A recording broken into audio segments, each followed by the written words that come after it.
Good morning from Astoria.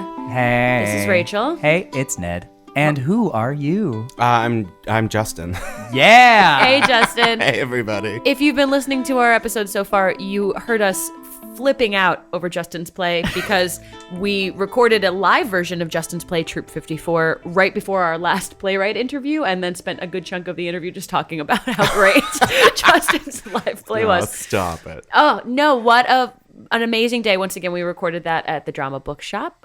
Please, if you haven't listened to that, pause this episode and go check out that live recording. Yes, because there will certainly be spoilers in this conversation, so Yes. you should definitely Yes. listen to the play. Can you talk to us about the genesis of you? Who are you, Justin? The genesis of me. Yeah. I'm Justin Colombo. I live in Queens now. I'm mainly an actor in New York. And I grew up... You act? Do you have any upcoming gigs? I do, actually. Well inserted now.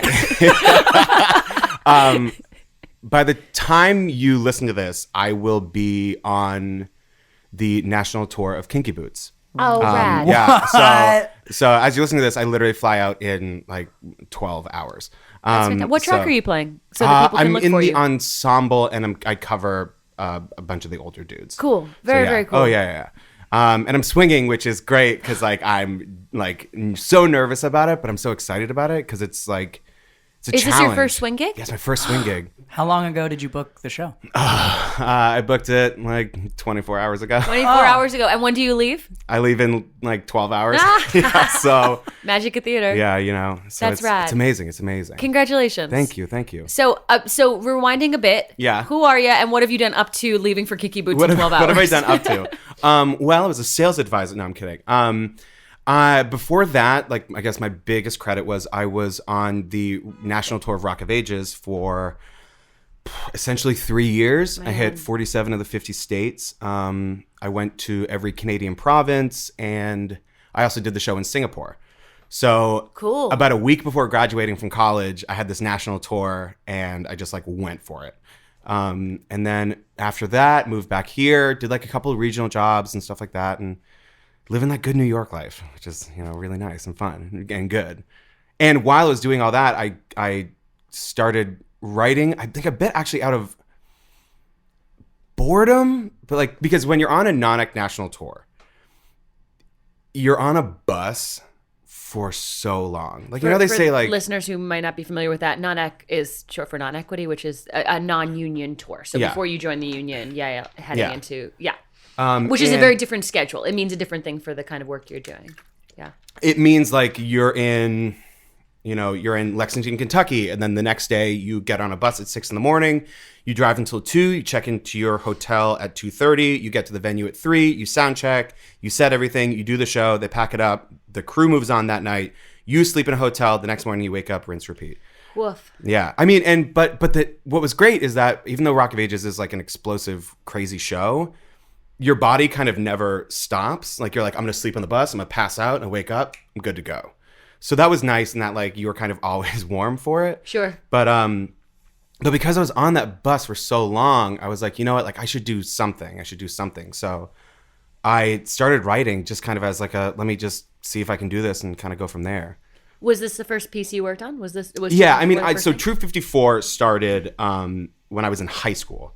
So in Massachusetts, we have something called the Massachusetts High School Drama Guild, and it's a short play, like one-act festival, and it took place in the spring. And so because I also played lacrosse in high school, I always kind of had to like pick and choose between like, all right, am I doing this? Am I doing this? Or am I doing this competition?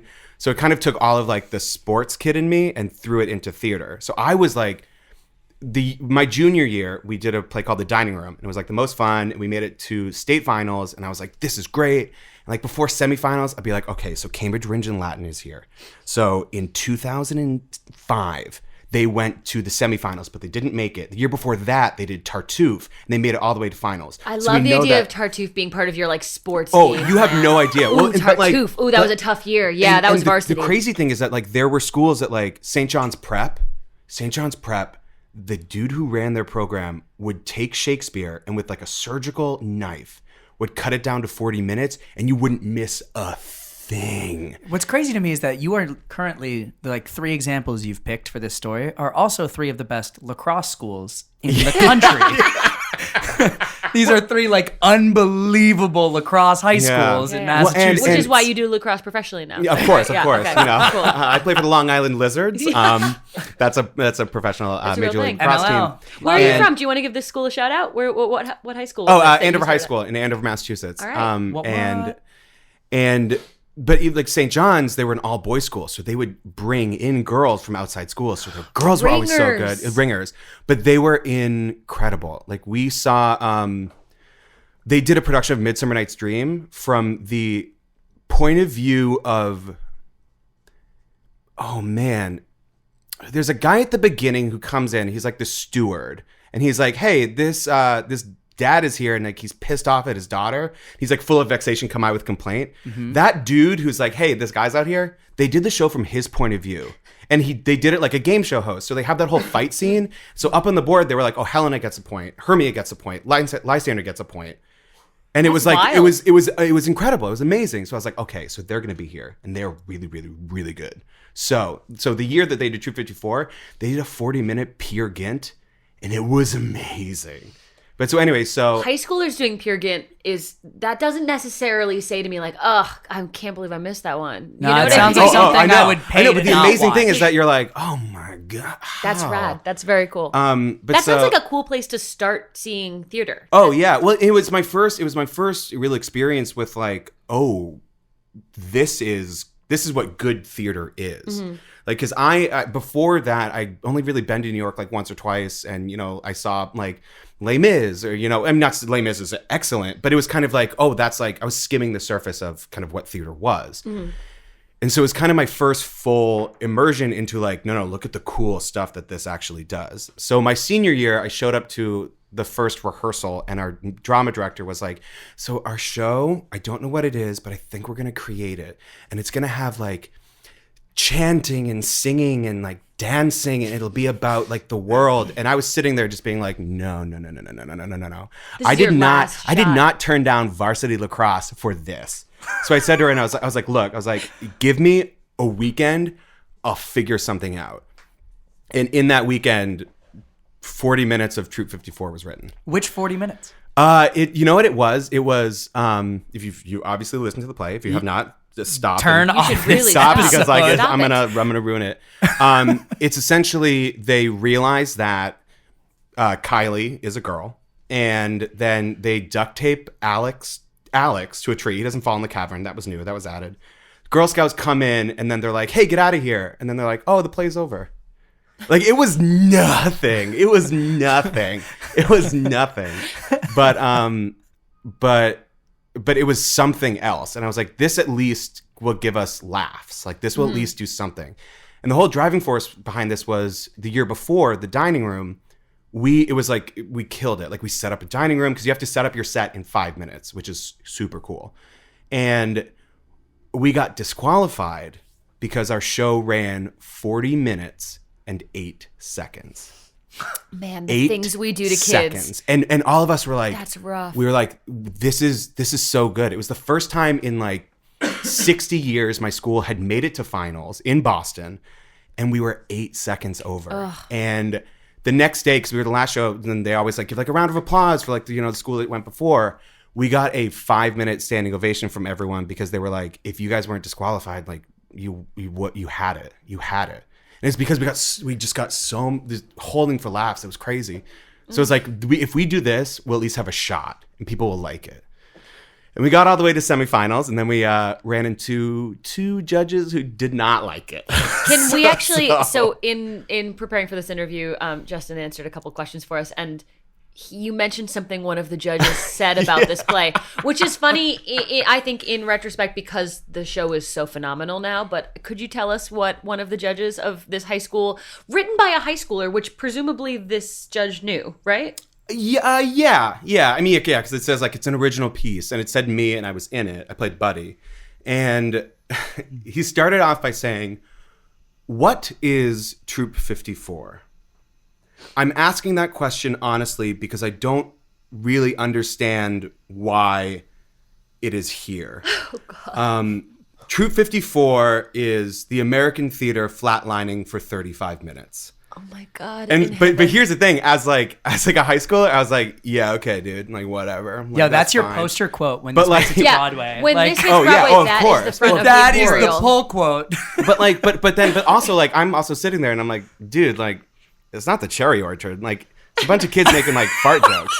Like there were in the first edition because Also, I was it's not the Cherry Orchard should be on the side of the marquee. Oh my God! It's Can not it's the like Cherry Orchard. just it's like well, and like what like when Something Rotten first opened and they got like the lukewarm reviews, they had that thing that said Ben Brantley says we are now open on Broadway, and it's like it's very much My like favorite that. one was when it was like Charles That's great. Isherwood says, "I haven't seen it yet." Yeah. But I mean, it was. Part of me was like, yeah. So the original incarnation, because I'm obsessed with The Office, and I was even at that time. The show had 28 "That's What She Said" jokes. So like In the anytime- 35-minute yeah. show. So like Oh, if you great. want, pause, go back and listen to True 54, and just see how many "That's What She Said" jokes you can insert. Because I trust you. Just trust me on this. They were all there at one point. They were all there at one point. So and then you can't do that now because Steve Carell owns that. So. Yeah, he has it trademarked. That's his thing. So Yeah. it is hysterically funny, and I would thank love to you. talk a little bit about your thoughts on comedy in a little bit. But I actually really do want to start with just the beyond. We have to write something funny for this competition. Were you a Boy Scout? Is this coming out of? Is this personal pain that you were mining from this? How does this mirror your own childhood? And You know what? Was it not pain? And this is wonderful to you. Yes. You know what? I was a Cub Scout, which actually for this interview, I was like, can I say I'm a Boy Scout? And I looked it up and I was a Cub Scout, and that like blew my mind. Because there are levels. There's Cub Scouts, which is like Tiger Cub, Wolf Cub, Bear Cub. All right, girl Weeblo. question. Yeah. Is this a different organization, or is this like Brownies to Girl Scouts? It's like Little League. It's Okay. Little League, and then there's Boy Scouts. If you're a Boy Scout, it means you're like 12 to 18. Really? Yeah. So there's a like Girl Scouts, like there's like Brownies, and then you're a Girl Scout, and then I don't know what the other levels are because Juniors, and don't worry about it. It's you can think of it like when someone's like, oh, I'm a Brownie. Like you're like, yeah, I do Cub Scouts, but like I'm like 11. So Gotcha. Like, Gotcha. It's like that. It's like the lower tier. Okay. So I did that all the way through. I got my Arrow of Light, which is like the award you get for like making it all the way through, which is like they give you an arrow, and I'm like, okay, cool. You have dinner in like a hotel, and they're light? like, here's a salad. An Like this is arrow like an of light. achievement in a The video game. arrow Like you of received light. the arrow of light. on a yeah. quest. You received the Arrow of Light, but like me and like 20 other kids got it, so it's like okay, like great. But then Things for their hit points. But then, though. in order to Really. get your Arrow of Light, or at least for my district, or there's a word How for many it. side quests did you have to complete? No, there was only one, and it was like you have to go to like a big kids meeting, and you have to like experience that. And I remember going there and experiencing about 5 minutes of like, this is what we do, and then the rest of it was. One of the older kids was like talking to us in like their church basement and like their like kids daycare, and he was like, yeah. So I mean, like I don't know, like you guys want to hear like some like dirty stories and pickup lines, and I was like, dude, I'm 12, like, but all right, like let's go. So a lot of Troop 54 came out of me just sitting there being like, dude, what is happening right now? Like what is this? What is? But like all of us were like, yeah, no. But like tell like what's like a good pickup line. Okay. What was the Like, answer to that question? Your name is Fred Flintstone because you can make her bedrock. Okay, Okay, yeah, good. No, all right, Like I'm taking notes. I'm gonna write that down because that's so good. Oh man, like that can't miss. Yeah. So that's where Troop 54 kind of came from. Is It's literally one evening in a church basement with like toxic masculinity. Yeah, That's like yeah. where this Oh, is. Did you like Okay. base? Yeah. I mean, did you take that experience and base these characters on the people experiencing those stories with you? Kind of. I mean, there's like a whole section where they're like, well, so what do you guys want to know about? Like girls, and he's like, all right, fine, like that's cool. Like this, like whole like nonchalant, but like also like I shouldn't be telling you this, but like no, like we're like a boys' club. We're like, dude, we're 12. Like, oh, come on. Like, it's There's so no such stupid. thing. Yeah. Yeah. Like, we're basically just like weeblos. yeah. Like yeah, we're just Yeah. dude. I was just a tiger cub. Okay, like we can calm down. So a lot of it came from that, like of like. I think like in that moment for me, I was like, oh, the Boy Scouts are like, yeah, like a cool thing and like noble. Like we help ladies cross the street. Like we sell popcorn because, you know, that's a thing people want. But also it was like, no, it's like, oh, this is no, like we're like edgy and like cool. But I do like this, and I like the mindset that you're selling the popcorn out of a need for popcorn. Like people in the world. desperately need no, it's like, I mean, it's like, popcorn. I mean, and the Girl Scouts have cookies. Like just like let them have that. You know what I mean? That's like, oh, well, like, you know, Brooklyn Bagel has bagels. So, you know what we're going to open up right next to them. We're going to sell sandals. And you're like, just like, don't sell. Just No like, one needs the sandals. Be cool. Or, the popcorn. Or like sell bagels, but like make them worse or like make them a little bit better. Popcorn, come on. Comes in like a big old box. They were heavy boxes too. Like a 10-year-old carrying 10 to a Walmart. It's Which the brings us worst. to, so you did not stay a Boy Scout. No. Okay. Okay. I didn't because I started doing theater and those rehearsals were at night and I couldn't go to all the meetings. So I think even like my last year, I was like, hey, you guys, like I'm not gonna show.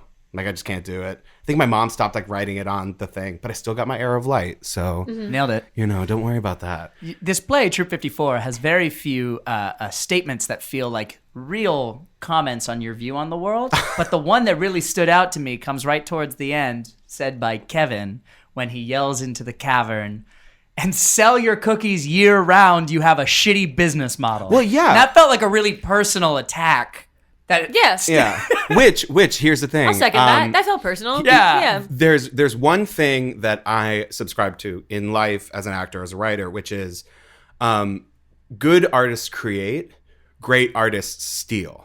Great. So I was writing Troop 54 and then John Mulaney, who we all know from his life because he blew up, did an SNL monologue on Weekend Update where he talks directly to the Girl Scouts and he's like, what are you guys doing? Like, what are you doing? Why are you selling these outside of like a supermarket? I want these. I want them now. Don't make me buy them in bulk. Give them to me whenever I want them all year round, please. What are you doing? And I was like, yeah, you are right.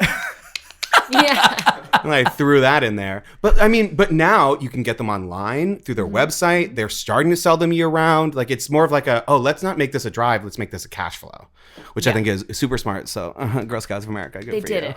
They did it. Golf work, claps. good work. So Golf can I claps. ask, jumping off of beyond attacking the Girl Scouts, rightfully, I think, what has changed beyond the expansion of it, right? Because it was 40 minutes. Yeah. I mean, it was like 40 full-length minutes thing. and now it's full 2 acts. What do you think has changed the most kind of from that first bunch of time? Or structurally or content-wise? Has it shifted a lot for you? Yeah, I mean, I think, and maybe it's because like that one comment from that judge really kind of cut me deep. Is that the question I always ask is like what is this? Like what does this say? Like what does this do?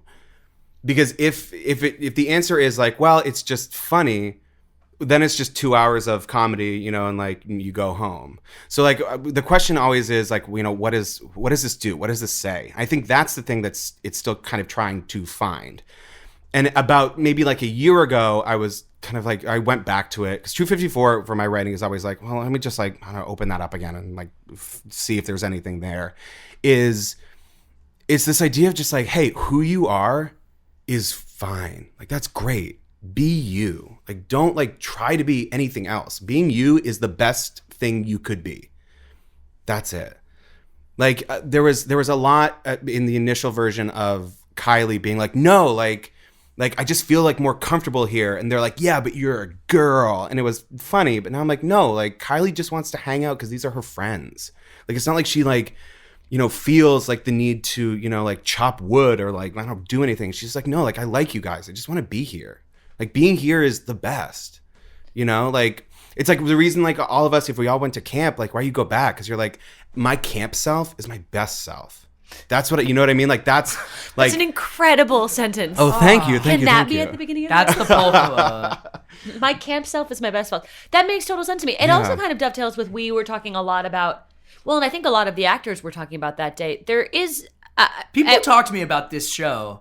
Yeah, Constantly. absolutely. I've run into these actors at auditions or on the street, and they're always talking about 254. Which I think does recommend it. Well, that's not how I want to put that sentence. It, to my mind, nothing needs to recommend it. It's fucking baller. It doesn't need a recommendation. But speaks to there being more there than just 2 hours of jokes, which Yeah. I think is rad. But I think that there's something really interesting in that because it sort of undeniably touches upon gender, but where does that live for you? Is this a play about gender for you? Is this not a play about gender for you? You know what? Actually, right before when Ned approached me and he's like, "Hey, I want to do Troop 54 for this podcast," the first thing that went off in my mind was, okay, I have to make sure that the gender within the show is either specific or it's, like it's not making light of like, oh, you're hanging out with the boys. Is that because you want to be a boy, because you identify as a boy?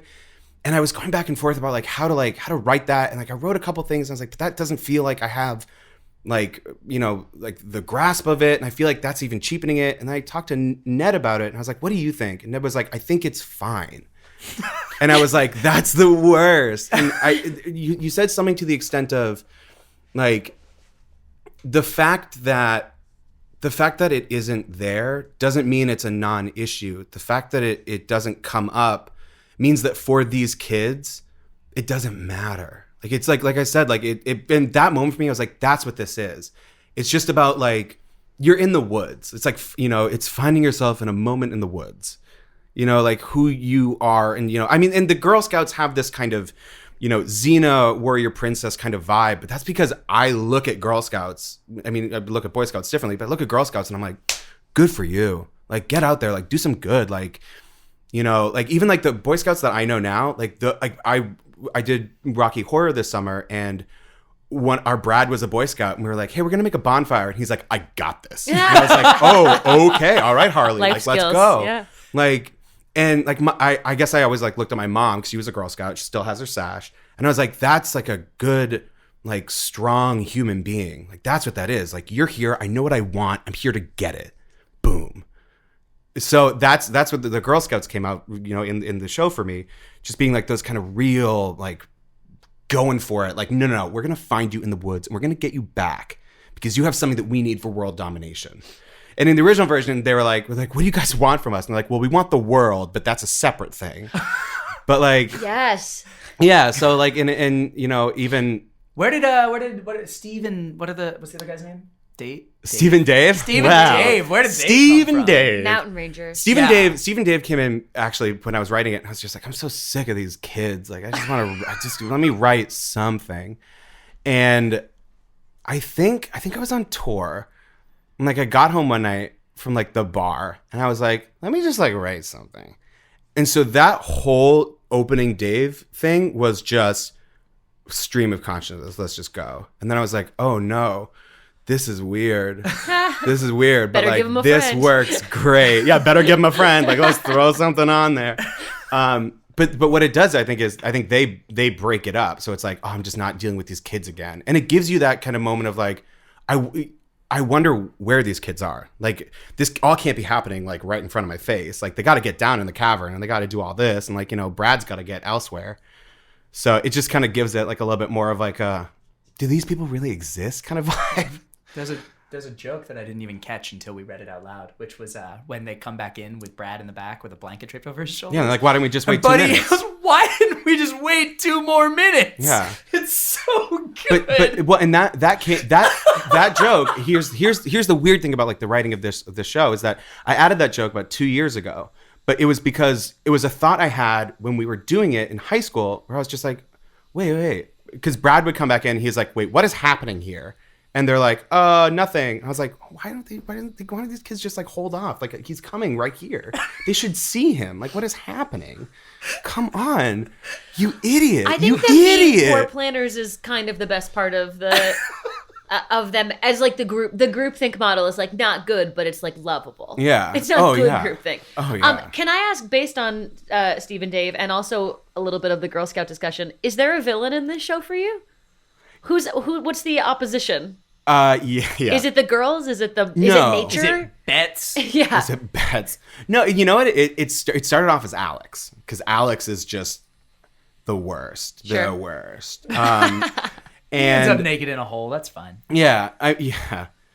So Alex starts out as the villain, but then I think kind of towards Act 2, the villain becomes like, like the pressure that like everything puts on you. Like Buddy's fighting against, you know, like he's like, I got my brother and like I'm fighting against that, and that's like ruining my life, and I just got to be okay with that. But and it used to be like the Girl Scouts were like this villainous kind of thing. But I think that no, they're just like living their lives.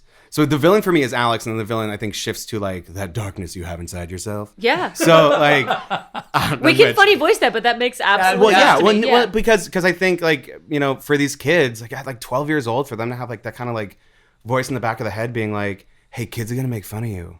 Kids are gonna make fun of you. Yeah, like that for me was like hard.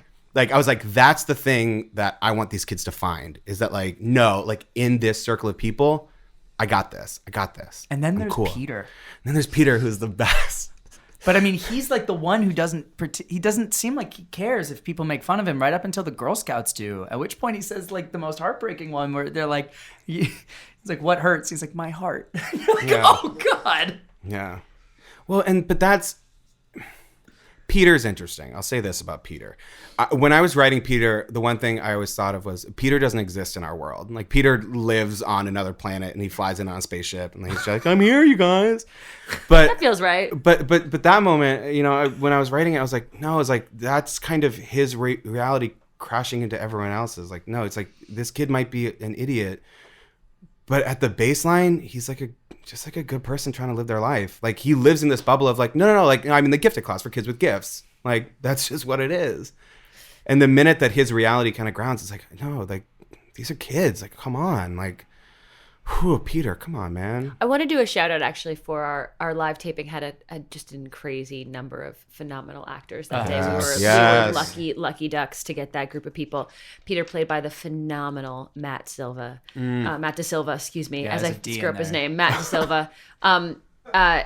A ridiculous human to be playing a ridiculous part, and very much I think as a director felt like kind of an emotional core of what you were saying about friendship and what you were saying about difficulty and personal demons and all that. So on that sort of note of these kids and where they came from, can you talk a little bit about, and it doesn't have to be just Troop 54, but your influences for this? Is this did you watch or read a lot of kind of like boy friendship stuff growing up? Are you a big Sandlot fan? Oh, come on. You're killing me, Smalls. No, of course. Oh, of course. No, I have a Greyhound B&O t-shirt. Yeah, well, and it came out of that, like, because as like a kid, like I would watch the Sandlot and be like, yeah, like those are like that's my group of friends. Like we all play baseball. And like we had that in my neighborhood.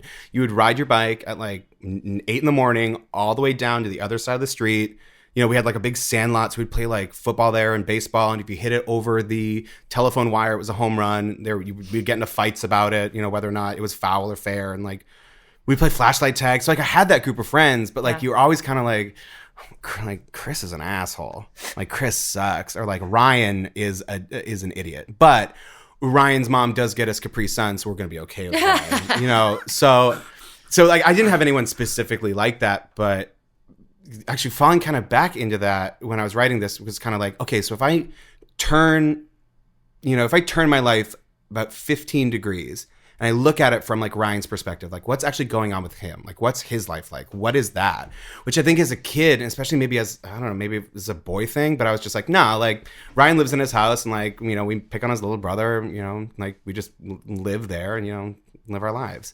Or like, oh, you know, Chris and Mike, you know, like, you know, they live across the street, like their dad's crazy or like whatever. So it's like, if you spin my life 15 degrees and you look at it from them, like, what is that like? Mm-hmm. You know what I mean? Which I tried to do with kind of all these kids is like to flesh them out, is be like, what does life look like through them? And how does that translate to here? Especially if you do have Boy Scouts as this kind of place to be like, no, I'm just like you guys. Like, we're all here. You know what I mean? Like Jim, it was the hardest one to find for that because he's kind of in his own little world all the time. So what is it like for Jim to have that circle where he's like, no, I can be myself, but like I do have this one thing that like I love doing all the time. So how do I you know, get that there?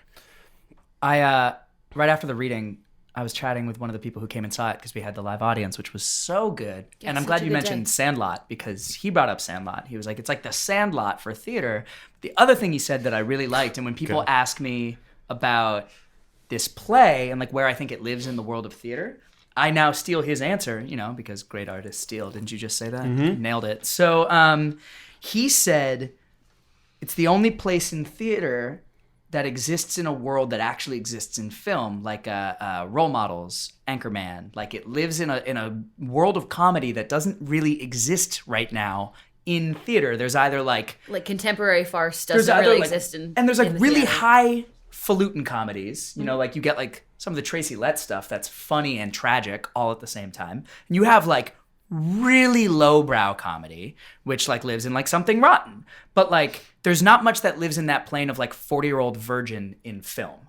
Like there's not many plays that do that. And he was stoked about it. Until you, Justin. Yeah. He was stoked because I did it. It filled You a did. place I in did theater it. that he'd never seen on stage before. Do you think, are there writers, are there playwrights, or I guess performers as well, that bleed into your work that you feel like are your personal, who Like my you're spirit aiming for? animals? Yeah, who are your theatrical spirit animals? Oh, that's a good Who would be question. who would be on the vote of candles? Oh my God. Ooh, Such a good question. I know. Oh my God. I'm trying to think. There's like sound effects and stuff. Like, who's your spirit animal? Who is your theater? We should spirit always animal? ask who's your spirit animal so we can have like an eagle like a sound. bit, Yeah. Oh, Yeah. I'm not worried about the appropriation aspect of that. Okay. All right. It's a couple, and I'm gonna. We can make it neat. Elephant, maybe? Yeah, an elephant. That'll make it. If we make it weird enough, it won't be appropriation. That's absolutely fair. Or a dolphin, maybe? A dolphin. Who's your spirit animal? Yep, that's what it is. There it is. That was it. A good dolphin. That was a phenomenal Thank you. dolphin. Rachel Flynn, represented by. No, doesn't matter. We'll be on Animal Planet in no time. I'm deep in thought, y'all. We really gave you We really- some Yeah, that moments threw me to- through a to curve. think about I mean, this. okay, all right. It's allowed to be actors I'll- too. People you like. It doesn't have to be. Yeah, I'll spitball. Oh my God, I'm gonna butcher his name. Go for it. Go for it. Stephen Adley Gjurgis. Okay, he wrote Motherfucker with a Hat. Oh, yeah. He wrote one of my favorite plays of all time. It's not my all-time favorite because I'm saving that for like when I find it. Is the it's allowed to last change, days of right? Judas Iscariot. So Because what it does is it takes something that like, or at least I was acutely aware of growing up, and like, if this actually happened in our life, like what would this look like? Let's spin things a little bit and kind of look at them differently. Let me kind of, bring stuff out of it. Like you have Peter saying like, he's like, there's a basilica, in Rome named after me, which is funny because if you mention Rome to my face, your ass would be walking home. But then you also get this incredible moment at the end of the show, spoiler alert, where Judas and Jesus have a conversation and he says to him, he's like, dude, like you left me. Like if I was doing something wrong and you had this forethought and this foresight, you should have told me that. And I was like, oh my God, yeah. Oh my God. Sure. Why didn't I think, oh, that's amazing. But it comes from this real place. Like you have Pontius Pilate saying like, look, what was I supposed to do? What was I supposed to do, you guys? And you're like, yeah, what were you supposed to do? So I love that thing of like, let's look at something we all kind of, know relatively and kind of like look at it in a modern world. So I think but I also love Chekov solely because, and when I was in Russia, I really got that from them. The thing that I love about Chekov is that it is little people dealing with little problems. And the Russians think that's hysterical. Like The Cherry Orchard is a play about these people trying to, hold on to a cherry orchard that no longer serves any purpose. And the Russians are like, yeah, get rid of it. You idiots. You idiots. Oh my God. Oh, you lost all your stuff. Yeah, because you didn't get rid of this thing that is dead. You fools. You fools.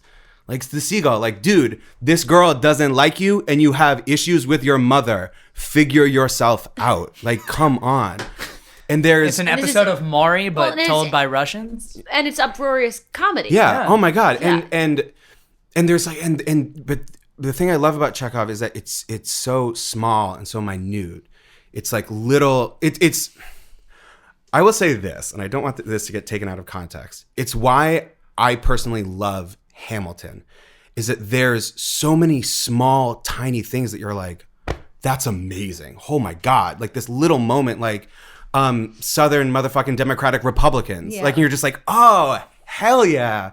But Chekov has all these kind of minute little details that he kills. Like, so when he was writing Cherry Orchard, I'm going to butcher the pronunciation, but Cherry Orchard in Russian is Vishnui Sad. When he was writing it, he's like, okay, if I stress either the first syllable, it becomes, a cherry orchard for cherries, for the fruit. So something that bears fruit. If I stress the second syllable, it becomes a cherry orchard for cherry blossoms. He's like, it's much more real if these people are trying to hold on to a cherry orchard that no longer has cherry blossoms. And that's this thing cannot bloom ever again. Let go of it. And I was like, oh, get out of here, dude. You killed it. Like, that's amazing. Yeah.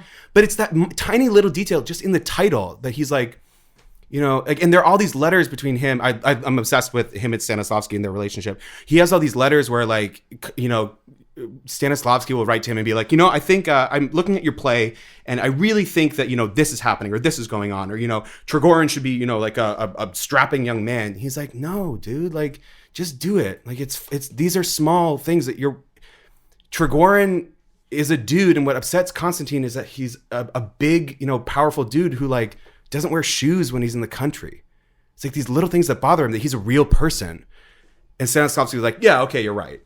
But Chekov is just like, no, I'm just writing things that I think are real and things that I think are pertinent, or like what I think creates a real person, which is amazing. I'm going to steal a phrase of yours that I thought was stunning. Thank you. A couple of sentences ago, you were talking about viewing something else from changing your, skewing your life 15 degrees. Mm-hmm. To get into the perspectives of these other characters who weren't you, or these other kids you played baseball with growing up. And it feels like that's a little bit of a running theme in some of the things you're talking about. Like, that's what Last Days of Judas Iscariot does, is it takes a story and moves it 15 degrees for the purposes of perspective and empathy. It also feels like that allows you to sort of amplify on the details, on the things that you wouldn't necessarily have grabbed onto before. Is that something that you find yourself noticing a lot in your writing? Is that something that is there a running theme in how about this? I'm mapping on a running theme onto your work, but can you tell me, is that, if there was sort of a mandate for what you're writing, what is it? Is it empathy? Is it perspective shifting? I think, honestly, I think it's perspective shift. Okay. I think that's what I find interesting, kind of as an actor, as a writer. When I was on Rock of Ages, one of my very good friends in the world, Judah Frank, came into our show as a swing. And what I was obsessed with is that in his ensemble onstage swing track, he had a full plot going on. And it blew my mind. Like, I think it was the first time I was like, oh my God, like, in this scene, like, you're literally pushing someone out of this club because you're like, no, I told you couldn't come with us. You can't come with us. So just get it. And I was like, that's amazing. So if you turn Rock of Ages 15 degrees and it's all about on stage swing number 2, you have a completely different story that blew my mind. Yeah. And the other kind of fully completed full-length work that I've done is actually, it's a Seagull adaptation, which looks at, it's called Constantine, and it's done from Konstantin Treplev's point of view. So the whole play, not to like plug it, but no, plug it. That was going to be next anyway. But it came out of I saw, and this actually is really what I hold kind of like sacred in my heart. I saw this production of Ivanov when I was in Russia, and my master teacher was in it, and he came in one day to work with us, and he sat down and he was like, oh. So I just got out of rehearsal and we're doing the show backwards. And we were like, what? So Ivanov, if you don't know, is Chekov's first kind of play, and it's about this man, and he, his wife gets sick, and she eventually dies. Spoiler alert. And I guess I had some time retroactively to do catch it. Yeah, up. I mean, Yeah, it's fine. You'll be fine. And he falls in love with this other woman, and then it's the only time on stage someone shoots themselves. So it's like, and it's very reminiscent of The Seagull, and everyone's like, yeah, well, he wrote this, and then he was like, oh, well, it's not good, so I'm just going to write something better. And so the play starts with, we saw the preview of it. Lights go down to half, and you hear a gunshot. And it's this dude at the front of the stage. He's got a revolver slumped over. And someone walks on stage and they say, Ivanov. And he looks up, comes back to life, sighs, and continues. So they do Act 4, Act 3, Act 2, and then Act 1. So what you see is this guy being like, I've made this choice to be with this other woman and my wife is dead. And slowly his wife comes back into the picture. And this woman that he, is marrying or wants to marry in Act 4, slowly kind of removes herself from this. Now, he also shoots himself multiple times. And he's like, I don't want to deal with this anymore. At the end of the show, at the end of Act 1, he sees his sick wife, and he's like, I'm trapped in here. I'm trapped in this. Puts the gun to his head, pulls it, nothing. Throughout the entire show, he shoots himself 6 times. He got 6 bullets in a revolver. And I was like, that's what this is about. This moment of you killing yourself at the end of this play is you giving up. So now what do you do? When you're out of bullets and you now have to go back through everything we just saw you go through, what do you do? So it's like shifting that perspective 15 degrees and saying, what if he doesn't? What if he doesn't? So Constantine, to get kind of back into that, is the seagull, but it starts off as if Treplev is running the show, as if like he starts off with him being like, this is our stage. Nina will be here in a little bit. My mother's here. And he kind of like works as like your narrator throughout the whole process. And he's changing things. So things are different. Nina falls in love with him. Trigorin's not an issue. He comes back in Act 2 and everything is as if it were going through with the original show. And then Soren, who plays his uncle, who's like a very wise person, steps in and he's like, hey, whatever you're doing right now, you got to quit that shit. Okay? I know you're in love with her and I know you want to see her, but this is how you see her every day, is if we do this. Okay? We're in this archipelago of these stories that like, he's like, there are 3 sisters who live across the lake. They're trying to get to Moscow. One day they actually made it on the train. And on the train to Moscow, they fell asleep. And you know where they woke up the next day? Right back in that same house. Because you are not a real person. You are a character in a play. And your job is to go through this. You can't change it. Because this is a train going so fast in one direction, you can't stop it. If you are in love with her and you want to see her, guess what? You have the opportunity every single night that we get to do this. Don't mess with it. If you want to love her and you want to have her in your life, you have to let go. What's important for you in that, in having Constantine feel like he has to participate in his own story? I think it's about like looking for control. It's like looking for like, I'm trying to find these things in my life that I can cling on to that are real and that I can, I want this so bad and why can't I have it? The answer that I came to was you can have it. You have to have it on these terms. So your option is to continue to bang your head against the wall or fall back into it and just be like, look, I only get to see you for 30 minutes every day, but I'm going to make sure it's like The Notebook, or that guy every day is like, I'm going to start from scratch on this because that's the only way. If I get 10 minutes of that, it's worth it. It's worth it. So it's finding that, but it was looking at the seagull and kind of shifting it 15 degrees and saying like, what would that be like? What would that be? So with True 54, I kind of took all those kids and to bring it back in after. No, please do. Because you just went from Chekov to The Notebook back to your play. I know. Back to True 54. I know. I tried to kind of look at all these kids as, like, these kids are real. Like, let's make them real. Let's make them exist. Like, at one point at the end of the show, if you haven't listened to the play, please stop now and go back. Peter turns to the audience and he's like, I bet you're wondering what happened to your favorite scouts. Initially, I wrote like a full epilogue, like at the end of Spelling Bee. Yeah. And then I wrote it and I was like, nah, this is bad. I deleted it immediately. But I was like, but I love that, like, for Peter, it's like, what if Peter is like our moral compass for this? What if Peter is our way in? Oh, yeah. But then it's like, no, it's just hysterical that Peter's like, hey, guess what? I get it. Like, I know where we are, you guys. I'm self-aware. What is happening? But shifting that and then if you look back at the play now, there's a lot of moments where he's like, no, I know, I get what's happening. I get it. I'm an idiot. But, just kind of like, and I think that's what, as an actor, that's what I like about writing, is that you can kind of step into the boots of every character and then literally say like, okay, so if I'm looking at this and I'm gonna like, break down the scene and give myself beats, what am I looking for? Like, what do I need? What do I feel like I'm not getting? What would they want to do?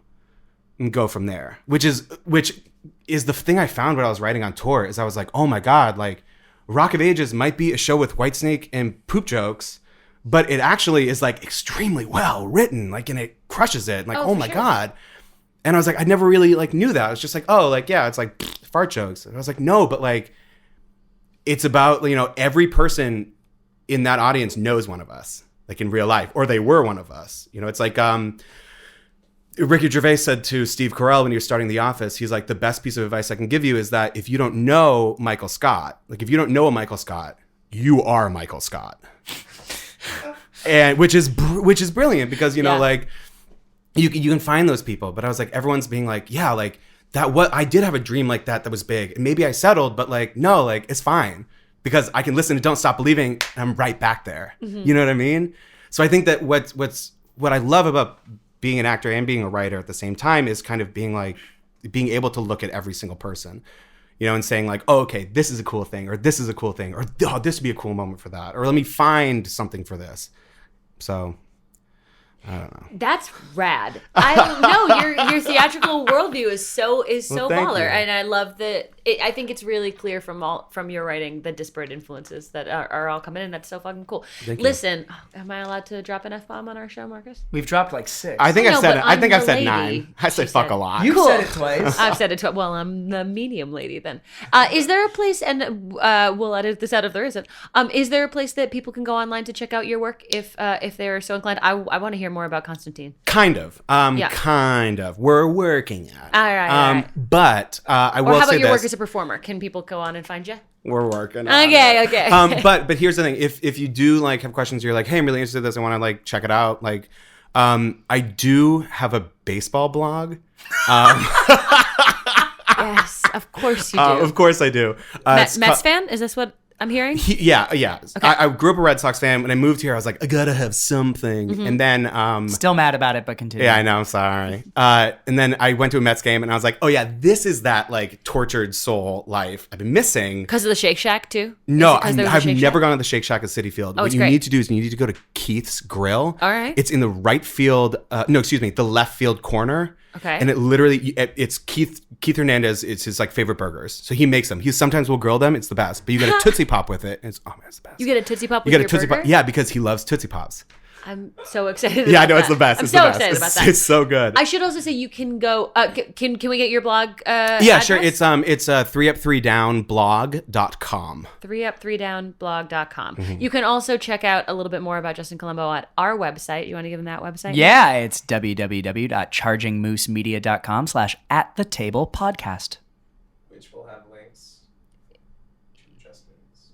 Yes, it will have links to everything we've talked about today with Justin, including when he has writer and performer websites. When I have those the up. time. It will definitely right now have content info if you are interested in hearing a little bit more about getting Troop 54 produced at your major Broadway theater. And also it will have a little bit of Broadway information. Street in Tampa, so. Yeah, at the Broadway Tampa. It's an excellent community. We're on Broadway. We are on Broadway. Now. Yeah, we're currently on Broadway in Astoria, Queens. We are. There's actually a really important question that I'm a little disappointed us. We forgot to ask. Oh, God. I'm sorry. What is your favorite snack? Oh, God. How did man. we miss that one? What's your favorite snack, Justin? What's your favorite all snack? right. So here's my question. Okay. If you say snack, Yeah. are you talking like, oh, I'm hungry, I just want a little snack? Or are you talking like, I'm leaving for the day, I'm throwing this in my bag? No. We're talking like, what is it that's like, If we were like, hey, we have a magic fridge over here. What do you want right now? Oh my God. like what is your peakish thing that you will always go to?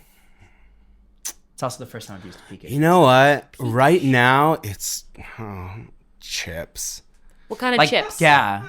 Oh, barbecue chips. Barbecue. Yeah, barbecue. Kettle chips. or like regular? You know what? Here's the thing. Kettle, I'm fine with, but like if my teeth are gonna fall out when I'm eating it because it's so hard, then I'm like, get out of here with that. Yeah, no, thank but you. I don't also play that Lay's game where it's like I have to take this out of the bag and put it directly in my mouth, or else it will blow away and disintegrate in the wind. Right. I don't play that. Like game. where do you live on like Cape Cod? Cape Cod chips. Yeah, sometimes. Okay. Sometimes here's the thing. Great. But those sometimes I'm like, ooh, that's a lot of crunch. Ooh, my molar. You know what I mean? Like That could go at the beginning of our show. So what as is the well. barbecue chip brand that we should be In case they looking want to for? sponsor at the table podcast. Lord, I don't know. You're an ecumenical. This is like a non-denominational. Yeah, chip. no. Like, I mean, look, like, also, like, if you put anything in front of me, like, I'll unhinge my jaw like a snake and eat it. Yeah. So, like, it does just, like, I'll eat the whole bag if I'm hungry. I mean, you know what? I will say this. I'm going to revise my answer. Cape Cod potato chips, but the reduced fat version is the best. The best. Really? Yeah. What I've do they never do? tried that just because. No, it's like principle? have you ever eaten Triscuits? Yeah. Have you ever had the reduced fat Triscuits? Yeah, they're garbage. No, they're even better. No, they're good. I don't like agree them. with you, but I don't know why. Is it a sugar thing? I don't know, I think you it know. might be a sugar thing, guys. That's the one thing I've been monitoring very closely is sugar, like hidden sugars. I'm like, oh my god, in bread. I was You eating saw 3 that? grams? You saw that Netflix documentary? No, I the was hidden no. I sugars? think I That's just a like brutal was like, documentary. you know what it was? I was Sucks. looking at like yogurt, like just like Greek yogurt, and I was like, what? No. Yeah. And I don't taste it. Yeah. Come on. Which is a waste, in my opinion. If you can't taste the sugar, Yeah, then it's why a- put it there? Yeah. Justin, we're making Marcus mad now, so I just want to thank you for coming. Oh, please, my we pleasure. managed to avoid tangents nearly for an entire interview, And then we went right off the rails. which I'm enjoying. Yeah, I me can't tell too. you, we are very, very lucky to have had your play on. It's so thank you. on I this mean, podcast, look, and we're very lucky to have had you here today. Thank you. Look, So much thank for you coming. guys. I mean, you're doing a wonderful thing for people who kind of like are doing this and are like, I just don't know where to put this. You know what I mean? Plays out in the world, man. Yeah, That's and, what we and need. it was. I will say this might be inside baseball, but like the fact that like I didn't cast it was the most amazing thing for me because it was like, let me see what someone else without me putting my hands on it what this is. And that was like the coolest thing and the best thing. Cool. And the people we got, like honestly, if you haven't listened to the podcast, please stop now and go back. Please go on our website as well and check out some of these. We'll have the people we got for this. Stupid good. They're stupid yeah, good. magic people. It's we'll have mean. bios It's and mean how good they headshots are. on our website as well. What's that website again, Mitch? chargingmoosemedia.com/@the-table-podcast. And if you are a playwright and you have any interest in having your play featured on our podcast, there's a submission form at the bottom of that page. Please send it our way. We would love to read it. We Yeah, have do we it. actually have a submission form for actors as well. If you're interested in being one of the people that we praise heavily on all of these podcasts, and I'm not going to be able to mention all of them, so please do check on that website. But we do thank Zach Prince and AJ Shively and Matt DeSilva and all these incredible actors that we had that day. But yeah, thanks for joining us in a story. Thanks for Justin. having me, guys. Yes, queens. Yes, queen. Yes.